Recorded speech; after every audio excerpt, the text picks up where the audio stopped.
Alright. So kita akan belajar pada malam hari ini The Gospel of John, uh, kitab Injil Yohanes. Ya, akan kita mulai pada pasal yang pertama dan akan kita baca terlebih dahulu. Saya bacakan. The eternal word. In the beginning was the word, and the word was with God, and the word was God. Ayat 2. He was in the beginning with God. Ayat 3. All things were made through him, and without him nothing was made that was made. Oke. Okay. Nah, kita ingin belajar terlebih dahulu apa itu namanya ringkasan daripada Injil Yohanes ini supaya kita dapat memperkenalkan siapa Yohanes ini, apa Injil Yohanes ini. Karena kita melihat perbedaan langsung. Ada 4 Injil: Matius, Markus, Lukas, dan Yohanes. Matius, Markus, Lukas berbeda dengan Injil Yohanes di dalam hal ini. Injil Yohanes ini adalah autoptic gospel di dalam hal ini. Matius, Markus, Lukas itu adalah synoptic gospel. Gayanya sama, semuanya sama. Autoptic ini berdasarkan pengalaman, berdasarkan penglihatan, berdasarkan apa yang dilihat selama dia bersama-sama dengan Yesus. Jadi ada dua perbedaan jelas di dalam hal ini yang kita lihat. Perbedaan antara 3 gospel yang pertama atau 3 Injil yang pertama, Matius, Markus, Lukas, yang adalah synoptic gospel dengan gaya yang sama. Sedangkan Injil Yohanes adalah autoptic. Nah, dia berdasarkan apa yang dilihatnya, observasinya, langsung antara dia dan Yesus itu sendiri. Nah, penulis dalam hal ini adalah Yohanes. Kalau kita lihat dalam Yohanes 21, ayat 20 sampai 24, menggambarkan penulis Injil Yohanes sebagai murid yang dikasihi Tuhan Yesus. Benar, sebagai murid yang dikasihi Tuhan Yesus. Dan untuk alasan historis dan internal ini dipahami sebagai Rasul Yohanes. Salah satu putra Zebedius. Itu tertulis dalam Lukas 5 ayat 10. Dia putra Zebedius. Yohanes ini. Nah, Injil Yohanes ini penemuan fragmen papirusnya yang spesifik berkisar pada tahun 135 Masehi. Dia menunjukkan kepada kita bahwa Injil Yohanes telah ditulis, disalin, dan diedarkan sebelum tahun 135 Masehi, karena diketemukannya pada tahun 135. Artinya dia ditulis sebelum tahun 135 Masehi. Nangkap maksudnya ya? Dan sementara orang berpikir bahwa Injil Yohanes ditulis sebelum Yerusalem dihancurkan pada tahun 70 Masehi. Ya, sebelum Yerusalem dihancurkan. Jadi sekitar tahun 85, 90 masih adalah waktu yang lebih tepat diterima sebagai penulisan Injil Yohanes ini sendiri. Tujuannya apa sih? Daripada Injil Yohanes ini, tujuannya itu apa? Tujuannya itu adalah penulis, jadi Injil Yohanes ini sendiri, murid yang dikasih Tuhan, mengutip tujuan Injil Yohanes sebagai berikut. Tetapi semua yang tercantum di sini telah tercatat atau telah dicatat. Dikatakan sama dia, supaya kamu percaya bahwa Yesus adalah Mesias, Anak Allah, dan supaya kamu oleh imanmu memperoleh hidup dalam namanya. Itu tercatat dalam Yohanes 20 ayat 31. Itu tujuannya. Tujuannya adalah untuk memperkenalkan bahwa Yesus itu sesungguhnya adalah Mesias. Yohanes 20 ayat 31. Itu tujuan daripada Yohanes menulis ini. Untuk membuktikan, untuk memperkenalkan Yesus sebagai Mesias. Nah, berbeda dengan ketiga Injil sinoptik yang tadi kita katakan, Matius, Markus, dan Lukas, Injil Yohanes ini bukanlah sinoptik karena berbeda. Dia adalah autoptik karena berdasarkan pengamatannya dia, berdasarkan observasinya dia. Sedangkan sinoptik disebut sinoptik karena memiliki gaya penyajian yang mirip satu dengan yang lain. Artinya memiliki format yang sama antara Matius, Markus, dan Lukas. Ya. Jadi tujuan Yohanes bukanlah untuk menyajikan narasi kronologis tentang kehidupan Kristus, tapi lebih banyak untuk menampilkan keilahiannya dia. Kalau Matius, Markus, Lukas itu lebih banyak kronologisnya, narasinya. Maka di sini dalam Injil Yohanes kan nggak ada diberitakan tentang kelahiran Kristus dan sebagainya itu. Nah, Yohanes berusaha untuk memperkuat iman orang percaya generasi kedua dan membawa iman pada orang lain. Tetapi dia juga berusaha untuk mengoreksi ajaran-ajaran palsu sebetulnya yang pada waktu itu giat sekali bekerja dan bertebaran di mana-mana pada zamannya dia, yang menyebar pada abad-abad pertama zamannya Rasul Yohanes ini. Nah, Yohanes menekankan pentingnya kita mengetahui Yesus Kristus itu sebagai anak Allah sepenuhnya, dan juga dia sepenuhnya manusia. Jadi dia 100% Allah dan 100% manusia. Tidak dibagi-bagi. Dia 100% Allah, 100% manusia. Hanya dia di dalam ayat 14 dari Yohanes 1 dikatakan firman menjadi manusia dan diam di tengah-tengah kita. Nanti akan kita bahas pada saatnya ini. Nah, bertentangan dengan doktrin palsu yang mengajarkan bahwa Roh Kristus datang ke atas Yesus manusia pada saat pembaptisannya, meninggalkan dia pada saat disalibkan. Ini pengajaran palsu, banyak beredar. Dikatakan di sana, dia pada waktu dibaptis, Roh Kudus turun, dia menjadi anak Allah, sesudah itu enggak lagi. Iya, nggak bisa.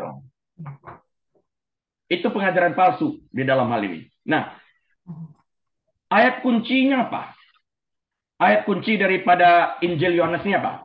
Yang pertama, kita mesti lihat ayat kunci itu Yohanes 1 ayat pertama dan ayat 14. Pada mulanya adalah firman. Firman itu bersama-sama dengan Allah, dan firman itu adalah Allah. Ya, firman itu telah menjadi manusia dalam ayat 14 dan diam di antara kita. Ya, dan kita telah melihat kemuliaannya, yaitu kemuliaan yang diberikan kepadanya sebagai anak tunggal Bapa, penuh kasih karunia dan kebenaran di dalam hal ini. Apalagi ayat kuncinya? Ayat kunci yang lain itu adalah Yohanes 1 ayat 29. Pada keesokan harinya, Yohanes melihat Yesus datang kepadanya dan ia berkata, "Lihatlah, anak domba Allah yang menghapus dosa dunia." Ini Yohanes di sini adalah Yohanes Pembaptis yang berkata kepada orang banyak yang berakhir di Sungai Yordan, "Lihatlah anak domba Allah yang menghapus dosa dunia," sambil menunjuk kepada Yesus. Ya, itu tercatat. Kembali dia menunjukkan keilahian, dia menunjukkan Mesias itu sendiri.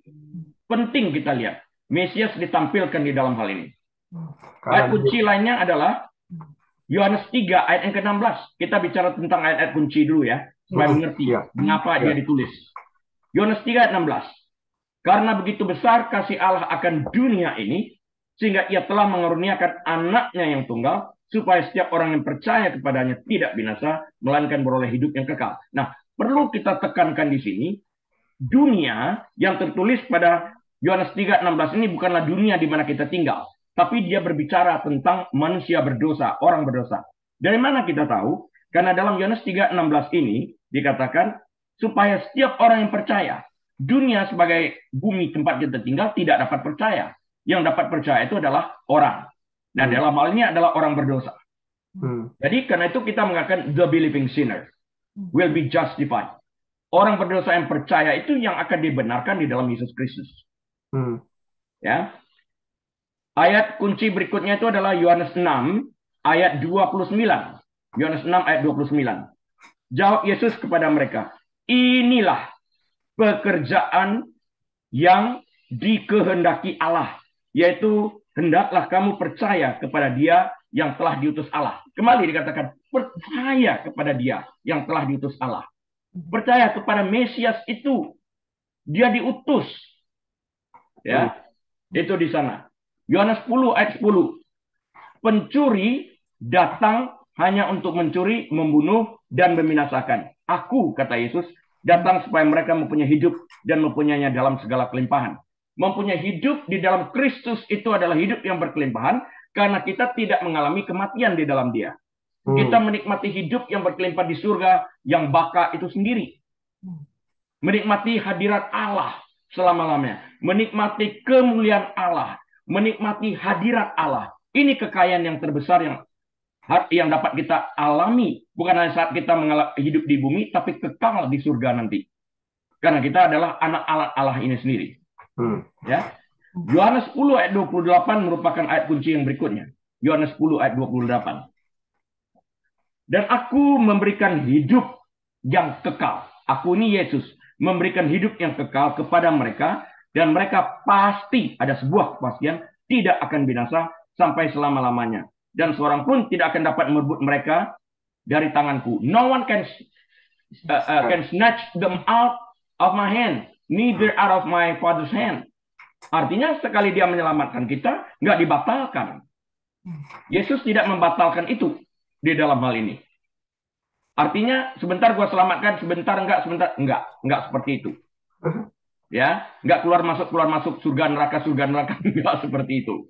Jadi dia selamatkan, dia punya power untuk menyelamatkan kita di dalam hal ini. Ya. Nah, yang ayat berikutnya itu adalah Yohanes 11. Yohanes 11 ayat 25 dan 26. Oke? Yohanes 11 ayat 25 26. Jawab Yesus, "Akulah kebangkitan dan hidup. Barang siapa percaya kepadaku, ia akan hidup walaupun ia sudah mati." Ayat 26. Dan setiap orang yang hidup dan yang percaya kepadaku tidak akan mati selama-lamanya. Percayakah engkau akan hal ini? Tidak akan mati selama-lamanya. Hidup selama-lamanya. Hidup kekal. Karena Kristus yang memberikan kehidupan itu kepada kita. Dia satu-satu yang dapat memberikan kehidupan ini. Nggak ada yang lain. Ayat kunci berikutnya. Yohanes 13 ayat 35. Yohanes 13 ayat 35. Dengan demikian, semua orang akan tahu bahwa kamu adalah murid-muridku, yaitu jikalau kamu saling mengasihi. Allah itu kasih. Kalau kita merupakan anak-anak Allah, maka kasih Allah itu ada di dalam kehidupan kita, dan otomatis kita harus hidup untuk saling mengasihi. Kita tidak mungkin mengatakan kita mengasihi Tuhan, sementara kita membenci manusia yang dapat kita lihat dan kita raba. Tuhan yang tidak terlihat dan tidak teraba, kita katakan kita kasihi. Manusia yang terlihat dan tidak dan juga teraba, tidak kita kasih. Ini kebohongan. Kita harus mampu mengasihi manusia. Karena itu kita harus mampu memberikan pengampunan bagi orang yang bersalah kepada kita. Di dalam ini. Itulah kasih yang sesungguhnya di dalam hal ini. Nah, ayat kunci yang berikutnya. Yohanes 14 ayat yang ke-6. Kata Yesus kepadanya, "Akulah jalan dan kebenaran dan hidup. I am the way, the truth, and the life. And no one comes to the Father except by me." Tidak ada seorang pun yang datang kepada Bapa kalau tidak melalui aku. Ini ayat ini kencang banget nih. Pernyataan statement yang kuat banget. Tidak ada seorang pun yang dapat datang kecuali melalui Yesus yang adalah perantara di dalam itu. Kita membutuhkan seorang perantara antara Tuhan Bapa Surgawi dengan Yesus, dengan manusia berdosa ini melalui Yesus Kristus. Dia menjadi jembatan yang menjembatani orang berdosa yang percaya kepada dia. Jadi jembatan itu harus melalui Yesus, yaitu percaya kepada dia. Dan dengan demikian kita akan dapat sampai ke seberang kepada Bapa. Yohanes 14 ayat 9, ayat kunci berikutnya. Kata Yesus kepadanya, "Telah sekian lama aku bersama-sama kamu, Filipus, namun engkau tidak mengenal aku. Barang siapa telah melihat aku, ia telah melihat Bapa. Bagaimana engkau berkata, tunjukkanlah Bapa itu kepada kami? Kalau engkau melihat aku, engkau melihat Bapa. Aku dan Bapa satu," katanya. Tapi dua personality di dalam hal ini. Yohanes 17 ayat 17, ayat kunci yang berikutnya. "Kuduskanlah mereka dalam kebenaran. Firman-Mu adalah kebenaran." Nah, ayat yang berikutnya, Yohanes 19 ayat 30. Kita baca ayat kunci dulu supaya nangkap nanti. Sesudah Yesus meminum anggur asam itu, berkatalah ia, "Sudah selesai. It is finished." Lalu ia menundukkan kepalanya dan menyerahkan nyawanya. Kita lihat di sini. Dia tidak mati akibat dibunuh, tapi dia menyerahkan nyawanya atas perintahnya. Karena dia berkata, "Aku dapat menyerahkan nyawaku, aku dapat mengambil kembali nyawaku yang telah kuserahkan itu." Inilah buktinya bahwa dia Tuhan, bukan manusia. Yohanes 20 ayat 29. Kata Yesus kepadanya, "Karena engkau telah melihat aku, maka engkau percaya. Berbahagialah mereka yang tidak melihat, namun percaya." Jadi ayat kunci yang kita pelajari begitu banyaknya di sini, yang terpenting kita ketahui adalah Allah berinkarnasi menjadi manusia dalam Yesus Kristus. Dengan demikian, dia tetap 100% Allah, dan dia juga 100% manusia. Kenapa dia harus menjadi manusia? Karena dia harus mati untuk membayar upah dosa. Kalau dalam bentuk Tuhan, yaitu roh tidak dapat mati. Dia harus menjadi manusia, agar dapat mati demi untuk membayar upah dosa manusia yang percaya kepadanya. Kalau tidak percaya kepadanya, ya tanggung sendiri. Bayar sendiri, yaitu di dalam neraka sampai selama-lamanya. Kenapa? Ada orang bertanya kepada saya, kenapa harus masuk neraka selama-lamanya? Ya karena dia tidak pernah bisa menyelesaikan utangnya. Itu selama-lamanya. Sampai kapan? Sampai selesai. Bisa kamu bayar selesai utang kamu? Utang dosa kamu? Nggak bisa. Karena itu selama-lamanya kemudian di dalam neraka. Itu. Satu kali masuk neraka, selamanya di neraka nggak ada jalan keluar. Satu kali masuk surga, selamanya di surga nggak akan pindah ke neraka. Jadi bagi yang mendengarkan melalui YouTube, nah Anda harus mengerti bahwa Anda harus membuat pilihan saat Anda masih hidup. Kalau sudah mati, Anda tidak dapat membuat pilihan. Karena orang mati tidak mempunyai keinginan, tidak mempunyai hasrat, tidak mempunyai daya untuk memilih. Dia sudah mati. Tidak ada alam pikirannya lagi bekerja. Karena itu selama masih hidup, kita harus mengambil kesempatan untuk menerima Yesus sebagai Tuhan dan Juru Selamat, agar di dalam Dia kita dibenarkan. Dan di dalam Dia kita diselamatkan. Dengan perkataan lain, we are justified in Him. Kita dibenarkan di dalam Dia. Bukan karena kebenaran kita, tapi kebenaran Kristus yang diperhitungkan kepada kita karena dosa kita ditanggungan kepada Dia. Nah, justification itu sendiri definisinya dalam bahasa Inggris seperti gini. Justification is an act of God whereby God declares the believing sinner righteous in Jesus Christ while yet in his sinning state. Justification is an act of God whereby God declares the believing sinner righteous in Jesus Christ while yet in a sinning state. Artinya declare righteous. Not because we are righteous. He declared us to be righteous. After he made us righteous, he declared us righteous. Oke, itu dia. Nah, ringkasan singkat Injil Yohanes ini seperti apa sih kalau kita mau meringkas dia dari 22 pasal daripada Injil Yohanes ini? Injil Yohanes mencakup 7 mujizat. Injil yang lain mencakup banyak, tapi dia menulis 7 mujizat di sini. Yohanes menyebutkan mujizat-mujizat ini sebagai signs, tanda-tanda. Untuk mendemonstrasikan, tujuannya adalah untuk mendemonstrasikan keilahian Yesus Kristus atau mendemonstrasikan the divinity of Jesus Christ dan menggambarkan pelayanannya. Beberapa dari mujizat dan cerita ini seperti kebangkitan Lazarus misalnya ya, hanya ditemukan dalam Injil Yohanes, nggak ada dalam Injil lain. Di mana Yesus mengatakan kepada Maria dan Marta, akulah kebangkitan dan hidup. Barang siapa percaya kepadaku, sekalipun ia mati, dia akan hidup. Akulah kebangkitan dan hidup itu. Jadi at will, dia dapat memberikan hidup itu. Dia dalam hal ini. Injil Yohanes adalah sebenarnya Injil yang paling teologis dari keempat Injil yang ada. Antara Matius, Markus, Lukas, Yohanes, dia paling teologis karena dia berbicara tentang theos, tentang Tuhan, tentang keilahian daripada Yesus Kristus, tentang Mesias, bahwa Yesus itu adalah Mesias. Dan ia sering memberikan alasan di balik peristiwa-peristiwa yang disebutkan dalam Injil-Injil lainnya. Dia memberikan alasan-alasannya di dalam hal ini. Injil Yohanes banyak berbagi tentang pelayanan Roh Kudus yang mendekat setelah kenaikan Yesus Kristus ke surga, yang disaksikan oleh 500 orang. Ada kata atau frasa tertentu yang menciptakan tema yang berulang-ulang kali disebutkan di dalam Injil Yohanes itu sendiri.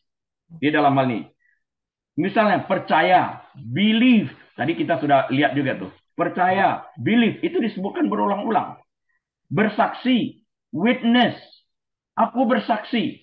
Ya kan? Para rasul. Dan kemudian Yohanes mengatakan juga penghibur, comforter. Itu disebutkan berulang kali juga. Ada lagi, hidup atau life. Disebutkan berulang kali juga. Ada lagi yang disebut berulang kali, yaitu mati atau death. Disebutkan berulang kali juga. Dan ada lagi tentang terang atau light. Disebutkan berulang kali. Dan kemudian kegelapan atau darkness. Ada lagi, aku, I am, ego, I may. Ya kan, ego, I me. Itu di sana.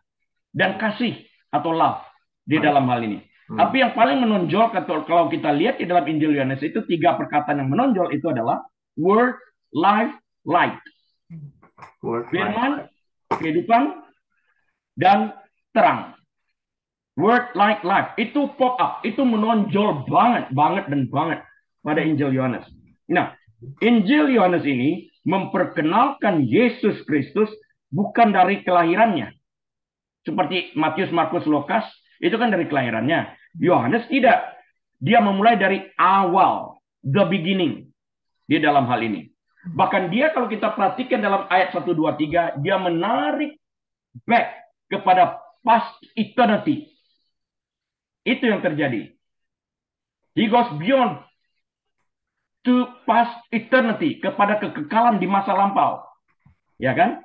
Jadi dia memulai membahas firman-Nya. Yang tadi, in the beginning it was the word. Pada mulanya ada firman. Yaitu, pada mulanya yang dimaksudkan itu adalah sebelum penciptaan. Sedangkan kitab Kejadian dimulai pada mulanya Allah menciptakan. Nah, Yohanes go beyond daripada Genesis 1 ini, daripada Kejadian 1 ini. Yaitu past eternity. Di mana ada Allah Bapa, Allah Putra, Roh Kudus ini.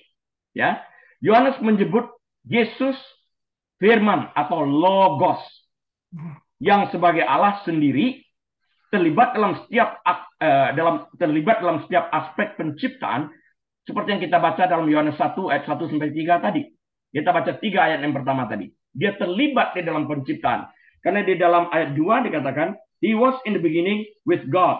Ayat 3, all things were made through him and without him nothing was made that was made. Ini menunjukkan dia sebagai creator. Di dalam hal ini. Nah, kemudian creator ini menjadi manusia dalam ayat 14.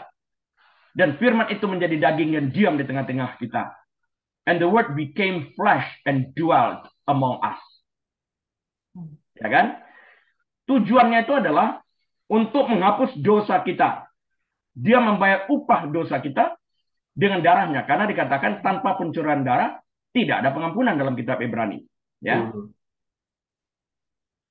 Jadi dia menjadi manusia untuk menghapus dosa kita sebagai anak domba Allah yang tidak bernoda. Tertulis dalam Yohanes 1 ayat 29. Dia tidak bernoda, tidak bercela. Tidak ada dosanya yang melekat kepada dia sama sekali. Nah, Injil Yohanes mencakup beberapa percakapan rohani di dalam ini. Seperti percakapan dengan wanita Samaria.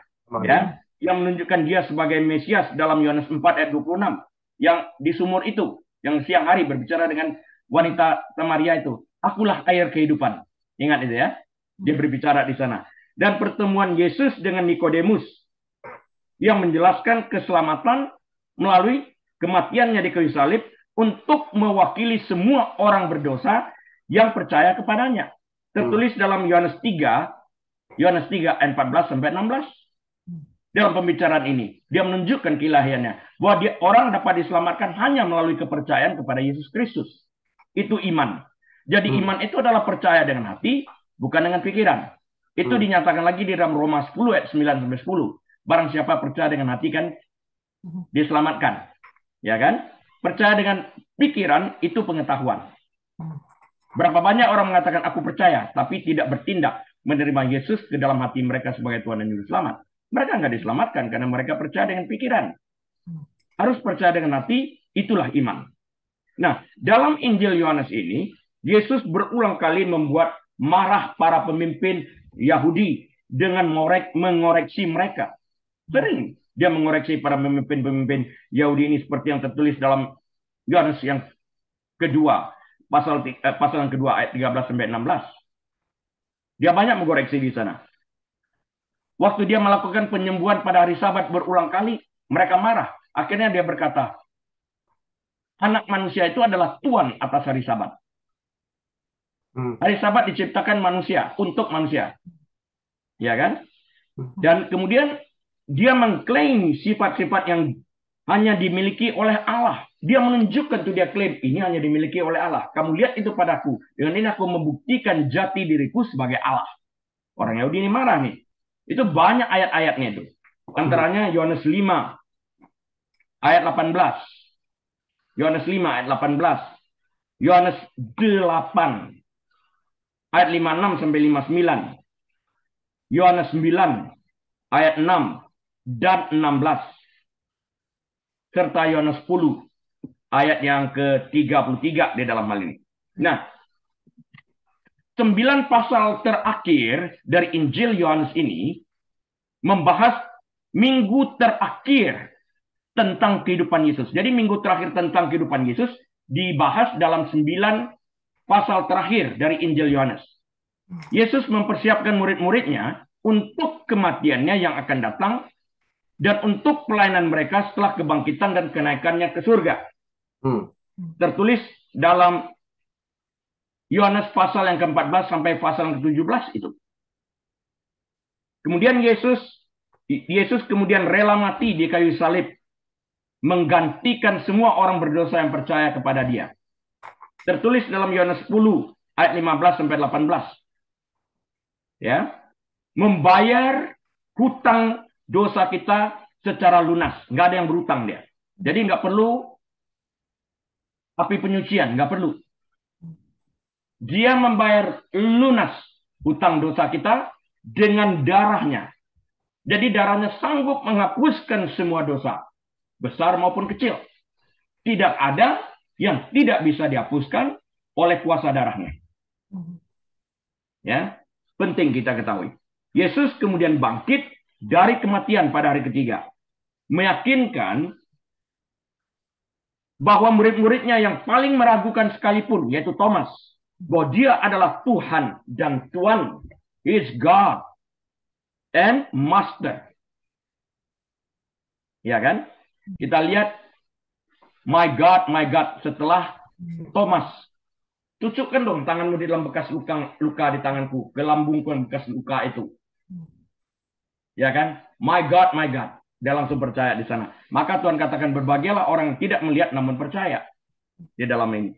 Itu tentang God and Master itu tertulis dalam Yohanes pasal yang ke-20 ayat 24 sampai 29.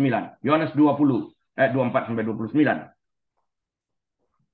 Nah, koneksinya itu seperti apa kalau kita membaca Injil Yohanes ini? Penggambaran Injil Yohanes tentang Yesus sebagai Allah perjanjian lama terlihat paling tegas dalam 7 pernyataan aku. The 7 I am. Ya, the 7 I am statement of Jesus yang disebut sebagai ego eimi. Dia adalah roti hidup. I'm the bread of life. I am the bread of life. Itu tertulis dalam Yohanes 6 ayat 35. Ini ego eimi, ini pernyataan Yesus yang terlihat jelas dinyatakan di dalam perjanjian lama juga. Yang disediakan, jadi roti hidup yang disediakan oleh Tuhan untuk memberi makan jiwa umatnya. Sama seperti dia menyediakan mana dari surga, remember? Ya, untuk memberi makan orang Israel di padang gurun. Itu tertulis dalam kitab Keluaran, pasal yang ke-16, ayat 11 sampai 36. Keluaran 16, ayat 11 sampai 36. Kemudian ego eimi yang kedua, I am yang kedua itu adalah I'm the light of the world. Akulah terang dunia. Yohanes 8 ayat 12. Terang yang sama yang dijanjikan Allah kepada umatnya dalam perjanjian lama. Yesaya 30 ayat 26. Yesaya 60 ayat 19 sampai 22. Saya ulang. Yesaya 30 ayat 26. Yesaya 60 ayat 19 sampai 22 yang berbicara tentang terang dalam kitab perjanjian lama. Sama seperti I'm the light of the world dalam perjanjian baru. Ya, dalam Yohanes 8 ayat 12 itu. Dan yang akan mencapai puncaknya di Yerusalem baru ketika Kristus anak domba Allah akan menjadi terangnya di Yerusalem baru seperti yang tercatat dalam Wahyu 21 ayat 23. The book of Revelation chapter 21 verse 23 di dalam hal ini. Dua dari pernyataan aku atau I am atau ego eimi ini merujuk pada Yesus sebagai gembala yang baik dan pintu domba, door of the sheep. Ya, kedua hal ini adalah akulah gembala yang baik, and I'm the door, akulah pintu domba itu. Merupakan referensi yang jelas kepada Yesus sebagai Allah perjanjian lama. Ini referensinya kepada Yesus dalam perjanjian lama. Before his incarnation. Ya. Gembala Israel misalnya dalam Mazmur 23 ayat pertama. Mazmur 80 ayat yang pertama. Yeremia 31 ayat 10. Ini terkenal ayat ini.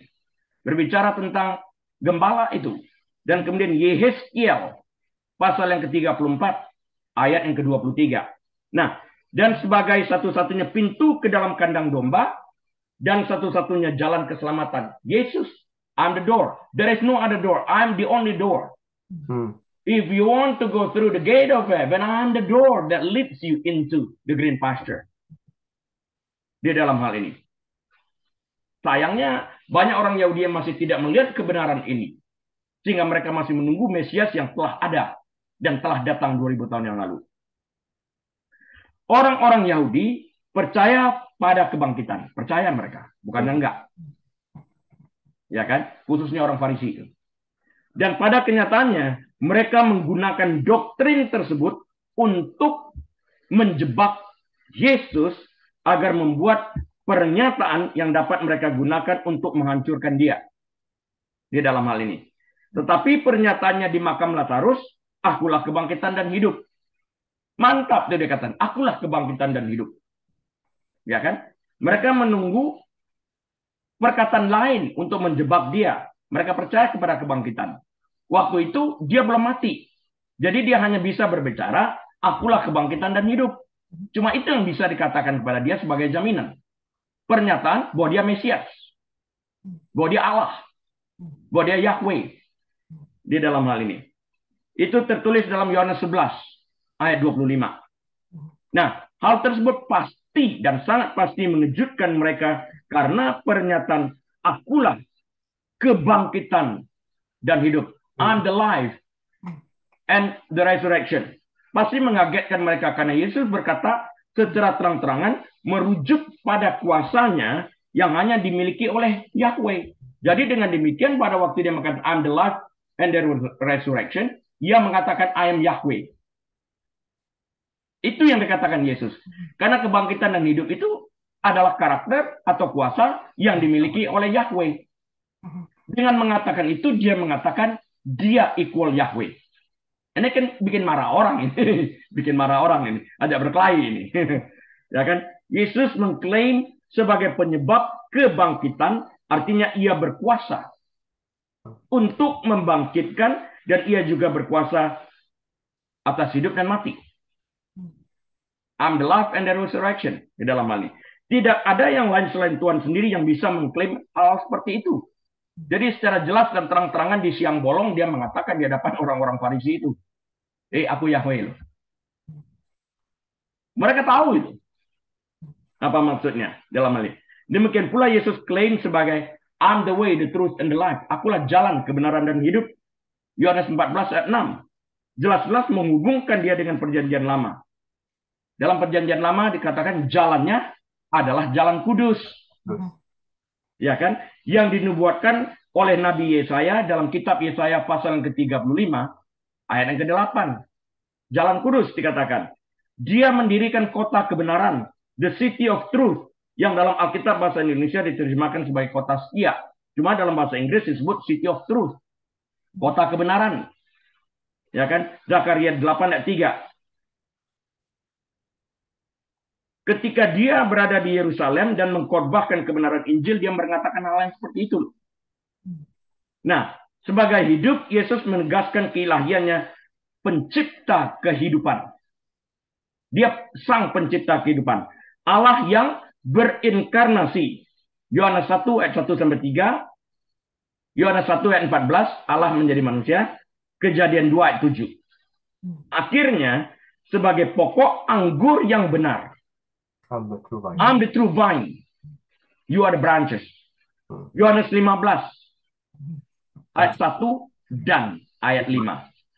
Ya kan? Yesus mengidentifikasi dirinya dengan bangsa Israel yang disebut kebun anggur Tuhan.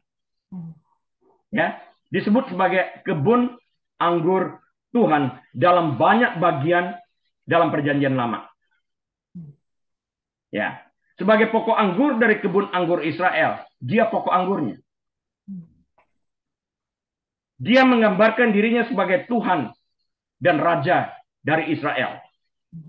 Orang Israel sejati, maksudnya di dalam hal ini. Dalam arti bagi semua orang yang mau datang kepadanya dalam iman, sesuai dengan yang dikatakan oleh kitab Roma pasal yang ke-9 ayat yang ke-6, orang datang kepada dia dengan beriman, dia menyatakan jati dirinya sebagai Tuhan, kita sebagai anak, seperti yang tertulis dalam Yohanes 1 ayat 12. Kita anak-anak. Ya kan? Penerapan praktisnya bagaimana? Pelaksanaannya di dalam kehidupan kita. Nah, Injil Yohanes terus memenuhi tujuannya untuk menginjili mereka yang terhilang. Di dalam hal ini. Supaya mereka diselamatkan. Itulah tujuannya. Menunjukkan Yesus itu sebagai Mesias yang menyelamatkan. Itu tertulis dalam Yohanes 3:16. Karena begitu besar kasih Allah akan dunia ini, maka ia memberikan anak putra tunggalnya supaya barang siapa percaya kepadanya, siapa saja manusia yang berdosa, tidak binasa melainkan beroleh hidup yang kekal. Di dalam hal ini. Ya, ini merupakan ayat Alkitab yang paling terkenal untuk penginjilan bagi jiwa-jiwa yang terhilang sebetulnya kan. Nah, dan sering digunakan dalam studi Alkitab penginjilan betul di dalam hal ini. Dalam rekaman pertemuan antara Yesus dan Nikodemus, ingat dia bercerita tentang itu, you must be born again. Ya kan? Dan wanita Samaria di sumur, I am the living water. Ya kan? Akulah air kehidupan. Living water. Ya kan? The living water. Dia katakan. Itu tertulis dalam Injil Yohanes pasal 3 dan pasal 4. Pasal 3 dan pasal 4. Kita belajar banyak dari model penginjilan pribadi Yesus di dalam hal ini. Baik waktu dia menginjil kepada Nikodemus, maupun dia menginjil kepada wanita Samaria, maupun dia menginjil kepada Nathanael. Aku melihat kamu di bawah pohon ara. Wow, katanya, engkau benar-benar nabi, anak Allah. Hanya karena aku mengatakan aku melihat engkau di bawah fig tree, di bawah pohon ara, dan kamu percaya, engkau akan melihat lebih daripada itu. Malaikat turun naik atas anak manusia. Ya kan? Kata-kata penghiburannya kepada murid-muridnya sebelum kematiannya tertulis dalam Yohanes 14 ayat 1 sampai 6. Yohanes 14 ayat 1 sampai 6 ini kata-kata penghiburannya ya kepada murid-muridnya sebelum kematian. Yohanes 14 ayat 1 sampai 6, ayat 16 dan pasal 16 ayat 33. Yohanes pasal 16 ayat 33. Nah, ini merupakan penghiburan yang luar biasa di saat berduka. Doa imam besar Yesus bagi orang percaya dalam pasal yang ke-17 juga merupakan dorongan yang luar biasa bagi orang percaya. Ajaran Yohanes mengenai keilahian atau the divinity of Jesus Christ tertulis juga dalam Yohanes 1 ayat 1 sampai 3. Banyak ayat-ayatnya. Kalau nanti kita mau belajar ulang bisa kita lihat. Yohanes 1 ayat 1 sampai 3, ayat 14, Yohanes 5 ayat 22 dan 23, Yohanes 8 ayat 58, Yohanes 14 ayat 8 dan 9, Yohanes 20 ayat 28. Ini sangat membantu dalam apologetik, dalam apologetika, dan memberikan pewahyuan yang jelas tentang siapa Yesus itu. Ia sepenuhnya Tuhan dan ia sepenuhnya manusia. Ya. Nah, kita lihat di dalam hal ini ya. Kita lihat dalam Yohanes yang pertama tadi kita lihat pada mulanya adalah firman. Kita mulai dengan ayat-ayat ini ya. Pada mulanya adalah firman. Firman itu bersama-sama dengan Allah. Dan firman itu adalah Allah. Ia pada mulanya bersama-sama. Ia pada mulanya bersama-sama dengan Allah. He was with God. Ya kan? Ayat 3. Segala sesuatu dijadikan oleh dia. Dan tanpa dia tidak ada sesuatu pun yang telah jadi dari segala sesuatu yang telah dijadikan. Dan ayat 3 ini menunjukkan dia sebagai creator. Kalau ayat 2 tadi dikatakan Firman itu bersama-sama dengan Allah. The word was with God. Perkataan with itu dilingkari. Exists. Kenapa penting perkataan with itu dilingkari? Karena itu membedakan dengan segera dua pribadi. Aku dengan Darmawan. I am with Darmawan. Two different person. Yeah. Ya kan? I and Darmawan. I am with Darmawan. The word was with God. So, karena dikatakan the word was with God, the word is not God the Father. Different personality di dalam hal ini. Personnya berbeda di dalam ini. Jadi kalau kita melihat dalam ayat 1 dan 2 di sana, pada mulanya adalah firman. In the beginning, it was the word. Logos. Yang go back beyond past eternity. Di dalam hal ini. Jadi kalau kita melihat hal ini, pertanyaannya, what came to be through the word? What came to be through the word? Apa yang terjadi? Apa yang datang bersama dengan word itu? Ayat 3 tadi, creation. Creation jawabannya. Nganggap ya maksudnya. Yeah. So what came to be through the word? Creation. Ayat 3. Nah, what we as human being receive through the word? Life bagi kita yang percaya, orang berdosa yang percaya, menerimakan hidup. Ayat 4 dan 5. Ya. Ayat 6 dan 8, Yohanes diutus untuk bersaksi. Witness tadi kita katakan sebagai salah satu kata penting. Dalam ayat 6 sampai 8, John sent to testify. Yohanes diutus untuk bersaksi. Bersaksi tentang siapa? Bersaksi tentang Yesus yang adalah Mesias. Yang datang untuk menebus. Ya. Di dalam ayat 9 dikatakan incarnation itu response of the world. Jadi respon daripada dunia, maksudnya orang-orang berdosa, mereka mati di dalam dosa mereka. Agar mereka tidak mati di dalam dosa mereka, Allah meresponi untuk membayar upah dosa dengan mengutus anaknya dalam wujud manusia. Jadi incarnation itu adalah jawaban terhadap jeritan orang berdosa yang butuh keselamatan. Karena itu dia perlu berinkarnasi di dalam hal. Banyak ya pertanyaan, kenapa sih dia harus menjadi manusia?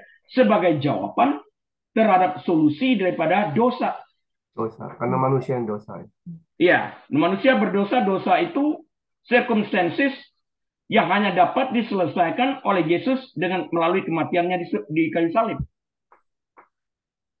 Kalau circumstances itu tetap tidak berubah, dosa tetap tidak berubah, maka Yesus harus approach dengan different way, yaitu melalui kematiannya membayar upah dosa tersebut, supaya kepada dia ditanggungkan dosa dan kebenarannya diberikan kepada kita. Artinya ada trading di sana, ada pergantian di sana. Kita mengambil kebenaran dia, kekudusan dia, dan dosa kita diberikan kepada dia. Trading di dalam hal ini. Dosa kita dipindahkan, kebenarannya dimasukkan ke dalam kita. Sehingga pada waktu Allah melihat kita, Allah Bapa maksudnya, dia tidak melihat dosa kita lagi, karena nggak ada, sudah dihapuskan. Dia melihat kebenaran Kristus di dalam kita. Karena itulah, pada waktu Yesus disalib, dia mengatakan, my God, why have you forsaken me? Ini untuk pertama kalinya, Yesus memanggil Tuhan sebagai my God, Allahku, Allahku, mengapa engkau meninggalkan aku? Dia selalu memanggilnya Abba, Father. Tapi kali itu dia memanggil Allahku karena dia menyuarakan suara kita orang berdosa. Kita memanggil Allahku. Dia memanggil Abba. Ini bukti, apa buktinya dia menggantikan kita? Buktinya adalah dia pada posisi kita memanggil Allahku. Kita pada posisi dia mengatakan Abba, Father. Karena itulah Bapa membelakangi dia yang tidak sanggup melihat dosa, membuka tangannya, embracing all the believing sinners. Welcome, you are the children of God. Di dalam hal ini. Luar biasa ini Alkitab. Luar biasa sekali. Ya. Kemudian the word and his own itu tertulis di dalam ayat yang ke-11. Kemudian Di dalam ayat 12a itu kita menjadi anak-anak Allah, yaitu bagi mereka yang menerima Dia sebagai Tuhan dan Juru Selamat. Those who accept the word, those who accept the logos, diberikan kuasa untuk menjadi anak-anak Allah. Dalam ayat 12 kan? Dan kemudian dia diberikan kuasa, become children of God dalam ayat 12b. Those who believe in the word, itu tertulis lagi dalam 12c. Jadi komplit. Percaya kepada logos, percaya kepada word, firman, diberi kuasa untuk menjadi anak-anak Allah. Ya, ayat 13 tadi, the word and his son. Inkarnasi, response of the community. Tertulis lagi dalam ayat 14. Coba kita lihat ayat 14 bilang apa di dalam ayat ini. Bentar, kita bacakan.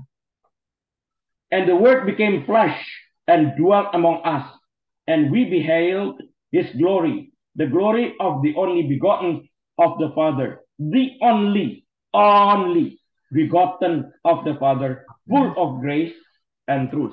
Ini sebagai jawaban terhadap komunitas orang berdosa yang menjerit. Dia berubah menjadi berinkarnasi, menjadi manusia. Allah dalam wujud manusia di dalam hal ini. Dan kemudian di dalam ayat 15-nya, John bore witness of him. Yohanes memberikan kesaksian tentang dia, tentang Yesus, and cried up saying, this was he of whom I said, he who comes after me is preferred before me, for he was before me. Ini Yohanes Pembaptis yang mengatakan. Ya, di dalam hal ini. What we have received from the word adalah grace. Lihat ayat 16. And of his fullness we have all received. Kita menerima grace for grace di dalam hal ini. Luar biasa. What came to be through the word? Grace and truth. Melalui firman itu kita mendapatkan grace and truth yang tidak terpisahkan dalam ayat 17. Ya. Ayat 18. No one has seen God at any time. The only begotten Son, who is in the bosom of the Father, he has declared him. Jadi kekristenan itu dimulai oleh Allah, bukan oleh manusia. Di sini dijelaskan di sini. The only begotten Son, who is in the bosom of the Father, he has declared him. Yesus mendeklarasikan Allah Bapa. Dan di backup oleh Yohanes 3:16. For God so loved the world. Di dalam hal ini. Jadi Allah yang memulai mencari manusia berdosa karena manusia berdosa tidak dapat menemukan Allah. Allah menjadi manusia untuk menjangkau manusia yang berdosa, yang percaya kepadanya agar dapat dikembalikan kepada tujuan awal. Tujuan mula-mula hidup kekal bersama Dia. Tidak ada satu agama di dunia pun yang dapat melakukan ini. Karena semua agama adalah ciptaan manusia, di mana para pendiri tokoh-tokoh agama ini tidak pernah melihat Tuhan. Bagaimana orang yang tidak pernah melihat Tuhan dapat menceritakan Tuhan yang tidak pernah dilihatnya? Cuma imajinasi. Dan dia tidak dapat menceritakan tentang surga, walaupun dia berusaha menunjukkan jalan ke surga yang dia tidak ketahui di mana. Tapi Yesus yang di dalam ayat 18 Yohanes 1 ini, what the only begotten Son who is in the bosom of the Father, he has declared him, yang ada bersama-sama dengan Allah Bapa sejak awal. Dia bergaul dengan Allah, dia yang dapat menceritakan Allah, dia yang dapat menunjukkan jalan ke surga itu sendiri. Dia mempunyai kualifikasi untuk melakukan ini. Nangkap ya sampai di sana. Nah, kalau kita melihat sekarang, firman yang telah menjadi manusia ini ya, apa artinya firman itu bersama-sama dengan Allah dalam Yohanes 1 ayat 1? Apa sih artinya? Apa sih artinya? Kalau kita baca kembali ini di dalam bahasa Inggrisnya, in the beginning was the word, and the word was with God. Apa sih artinya? Pada mulanya adalah firman di sana ya. Ayat-ayat pembukaan Injil Yohanes mungkin merupakan tulisan yang paling dikemas secara teologis di seluruh Alkitab. Yohanes 1 ayat 1 sampai 2 mengatakan, pada mulanya adalah firman. Firman itu bersama-sama dengan Allah. Dengan Allah, with God. Dia bersama-sama dengan, ada perkataan dengannya, di garis bawahi. Dan firman itu adalah Allah. Jadi firman itu adalah Allah, dia bersama-sama dengan Allah, Allah bersama-sama dengan Allah. Jadi Allah yang pertama adalah Allah Bapa, Allah yang kedua itu adalah Allah Putra. Lihat ya ayat di sini. Pada mulanya adalah firman, firman itu bersama-sama dengan Allah. Dan firman itu adalah Allah. Jadi kalau kita terjemahkan di sini, Allah bersama-sama dengan Allah. Artinya Allah Putra bersama-sama dengan Allah Bapa. Langsung kita melihat ada dua personal di sana. Dua pribadi di sana. Ya. Ia pada mulanya bersama-sama dengan Allah. Kata-kata ini dan konsep yang mereka ungkapkan membentuk dasar bagi seluruh Injil Yohanes yang ditulis untuk membuktikan bahwa Yesus Kristus adalah anak Allah yang berinkarnasi. Lihat kembali itu ayat 2. Perhatikan. Bukti dia berinkarnasi. Di dalam ayat 14 nanti. Karena ayat yang kedua, jelas dia mengatakan Allah bersama-sama dengan Allah. Allah yang mana maksudnya? Bersama-sama dengan Allah. Allah Putra bersama-sama dengan Allah Bapa. Dan Allah Putra ini yang dikatakan firman, the word logos, menjadi manusia dalam ayat 14. Jadi jelas di sini yang dimaksud adalah Allah Putra yang bersama-sama sejak awal dengan Allah Bapa yang ditugaskan untuk menciptakan. Dia sebagai creator, mempunyai kuasa untuk itu. Ya, jelas di dalam hal ini ya. Jelas. Istilah yang diterjemahkan firman adalah logos dalam bahasa Yunani. Logos dalam bahasa Yunani. Yohanes menggunakan istilah logos di sini sebagai referensi yang ditujukan hanya kepada Yesus Kristus. Nggak ada yang lain. Logos itu milik Yesus. Orang Ibrani sering menyebut Allah dalam istilah firman-Nya yang penuh kuasa. Misalnya di dalam Mazmur 33:6 disebut di sana. Atau Mazmur 107 ayat 20. Nah, dengan beberapa pernyataan sederhana maksudnya, Yohanes menyatakan bahwa Yesus seperti Bapa surgawinya selalu ada sejak awal waktu. Jadi sebelum segala sesuatu ada, Allah Putra dan Allah Bapa sudah ada. Seperti yang tertulis dalam Yohanes 1 ayat 1 dan 2 ini tadi. Yesus ada bersama-sama Allah pada mulanya karena dia adalah Allah. Seperti yang ditulis. Dan dia selalu ada dari kekal sampai kepada kekekalan. Dan dia tidak pernah berubah dahulu, sekarang, dan sampai selama-lamanya. Langit bumi berlalu, firman Allah kekal. Ya, di dalam hal ini. Yohanes memulai Injilnya dengan menyajikan doktrin keilahian Kristus dan menegaskan sifat kekalnya dengan Allah sebagai pencipta alam semesta. Yohanes 1 ayat yang ketiga. Ya kan? All things were made through him, and without him nothing was made that was made. Segala sesuatu diciptakan oleh dia, dan tanpa dia tidak ada segala sesuatu yang telah diciptakan telah tercipta. Nggak ada. Jadi ini menunjukkan dia sebagai creator itu sekali, sebagai pencipta itu sendiri. Ya, ditunjukkan oleh Yohanes langsung pada permulaan. Dia langsung go straight kepada keilahian daripada Kristus itu sendiri. Dengan dua pribadi yang berbeda antara dia dan Allah Bapa. Yang sudah ada dari kekal kepada kekal. Hidup selama-lamanya. Ya. Kepada pendengarnya yang berbahasa Yunani di awal pertama, Perjanjian Baru dalam bahasa Yunani, Perjanjian Lama dalam bahasa Ibrani. Yohanes menyampaikan kebenaran langsung yang tidak memerlukan penjelasan. Straight kok tadi kita lihat. Ya, langsung. Tetapi bagi pembaca Alkitab masa kini, ungkapan firman itu bersama-sama dengan Allah menyembunyikan kebenaran penting tentang hubungan antara Allah dan Yesus. Firman itu bersama-sama dengan Allah sejak awal, sebelum segala sesuatu ada. Ini menunjukkan keilahiannya, menunjukkan kekekalannya, menunjukkan segala sesuatu di tentang dirinya tidak pernah berubah. Ya, itu maksud ayat ini. Yohanes memulai itu secara langsung. Ya, dalam bahasa Inggris kita biasanya memahami kata depan dengan yang berarti near, dekat, atau beside, di samping. Tetapi istilah Yunani asli mengungkapkan kesatuan yang hidup dan aktif dalam pengertian yang paling dekat dan paling intim di dalam hal ini. Ketika Yohanes berkata, firman itu bersama-sama dengan Allah, yang dimaksudkan adalah bahwa the divine word atau firman ilahi itu, the divine word, Yesus Kristus maksudnya, tidak hanya hadir di sisi Allah dari segala kekekalan, tetapi juga dalam hubungan yang hidup, dinamis, ya, setara dalam persekutuan yang erat dengan Dia, sama-sama Allah. Allah hadir bersama-sama dengan Allah. Allah Putra dengan Allah Bapa di dalam hal ini. Ya, sama-sama divine di dalam hal ini. Perlu kita lihat. Nah, hubungan antara Allah Bapa dan Yesus adalah kekal. Tidak pernah berubah. Dan sangat-sangat pribadi. Sudah ada sejak awal. Pekerjaan Kristus adalah pekerjaan Allah. Kata-kata Yesus adalah kata-kata Bapa surgawinya. Karena mereka adalah satu di dalam hal ini. Tapi dengan dua pribadi yang berbeda. Satu Tuhan. Kalau dalam Trinitas kita belajar, satu Tuhan dengan tiga pribadi. Tapi antara Bapa dengan Yesus, dua pribadi yang berbeda.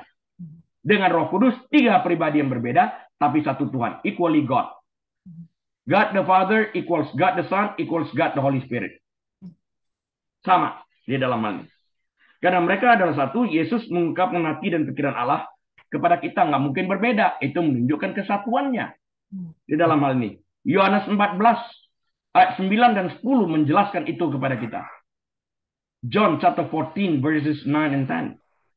Penulis kitab Ibrani menjelaskan, maka pada zaman akhir ini Ia telah berbicara kepada kita dengan perantaran anaknya yang telah Ia tetapkan sebagai yang berhak menerima segala yang ada. Oleh Dia Allah telah menjadikan alam semesta. Ibrani 1 ayat 2. Dan sekarang Ibrani 1 ayat 3. Ia adalah cahaya kemuliaan Allah dalam gambar wujud Allah dan menopang segala yang ada dengan firman-Nya yang penuh kekuasaan. Dan setelah Ia selesai mengadakan penyucian dosa, Ia duduk di sebelah kanan yang maha besar di tempat yang tinggi. Dikatakan duduk di sebelah kanan Allah Bapa, yaitu Yesus Kristus. Nah, dalam zaman akhir ini kita mendengar langsung dari anak Allah. Dalam perjanjian lama kita melalui perantaran para nabi. Dalam zaman akhir ini langsung melalui Yesus Kristus anak Allah yang berbicara direct kepada kita. Dan firman itu tertulis, tercatat, dan tidak ada yang berubah. Karena langit bumi berlalu, firman-Nya tidak di dalam ini. Yesus adalah firman, logos. Ada bersama-sama dengan Allah dalam arti yang sesungguhnya. Sejak awal, sebelum segala sesuatu ada, Dia ada. Nah, Kristus bukan hanya gambar Allah yang tidak kelihatan. Dalam 2 Korintus 4 ayat yang keempat, Kolose 1 ayat 15, tetapi Dia, Yesus Kristus, dan Bapa adalah satu kodrat dan satu esensi. Yohanes 10 ayat 30, Dia sama, equally God. Ya, Yesus berdoa agar para pengikutnya ikut serta dalam persatuan tatap muka yang tak terpisahkan ini. Suatu saat berada bersama-sama dengan Bapa di surga. Supaya mereka semua menjadi satu, sama seperti Engkau, ya Bapa, di dalam aku, dan aku di dalam Engkau, agar mereka juga di dalam kita. Supaya dunia percaya bahwa Engkau telah mengutus aku. Ayat 22 dari Yohanes 17.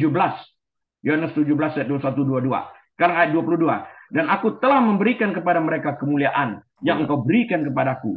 Supaya mereka menjadi satu, sama seperti kita adalah satu. Satu, Tuhan. Dengan tiga pribadi yang berbeda. Trinity. Ketika Yesus berkata, sesungguhnya sebelum Abraham jadi, aku telah ada. Ini menunjukkan kekekalannya. Yohanes 8 ayat 58 mengatakan itu. Dia mengaku sebagai Tuhan di dalam hal ini. Tidak ada keraguan di antara orang-orang Yahudi bahwa kata-kata ini adalah pernyataan ketuhanan. Karena mereka bereaksi dengan mengambil batu untuk melempari Yesus untuk penghujatan menurut hukum Musa dalam Imamat 24 dan 16. Waktu dia katakan, before Abraham, I was. Artinya dia mengatakan, aku Tuhan, aku Yahweh.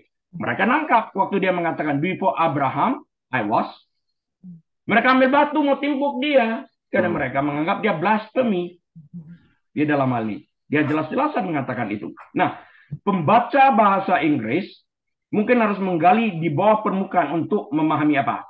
Pernyataan yang Rasul Yohanes katakan bahwa firman itu bersama-sama dengan Allah. Harus digali benar-benar ini. Maksud perkataannya. The Word was with God. With-nya ini harus kita lingkari dan kita pahami, masukin ke dalam pikiran kita. The Word was with God since the beginning. Oke? Di dalam hal ini. Mengungkapkan keilahian Yesus Kristus dan kesatuannya yang tidak terpisahkan dengan Allah Bapa. Sebab Yesus ada bersama-sama dengan Allah Bapa sebelum segala sesuatu ada. Artinya, Yesus bersama dengan Allah Bapa sejak awal dalam kekekalan. Throughout eternity. Tetapi dalam surat Yohanes pertama, maknanya sangat jelas. Akan tetapi kita tahu, tertulis dalam 1 Yohanes 5 ayat 20. Surat Yohanes ya, 1 Yohanes 5 ayat 20. Dia katakan, akan tetapi kita tahu bahwa anak Allah, Yesus Kristus telah datang dan telah mengaruniakan pengertian kepada kita. Supaya kita mengenal yang benar. Dan kita ada di dalam yang benar. Di dalam anak Yesus Kristus. Dia adalah Allah yang benar. Dan hidup yang kekal itu sendiri. Jadi penting kita mengenal. Dalam ayat yang pertama, ayat pertama sampai yang ketiga ini. Perkataan penting yang harus kita ingat itu adalah the word. Logos. The word. Logos. Dalam bahasa Yunaninya ini menunjuk kepada Yesus Kristus. Satu-satunya di dalam hal ini. Nggak ada yang lain. The Logos concept is associated with personification of God's revelation. Di dalam hal ini. Ya.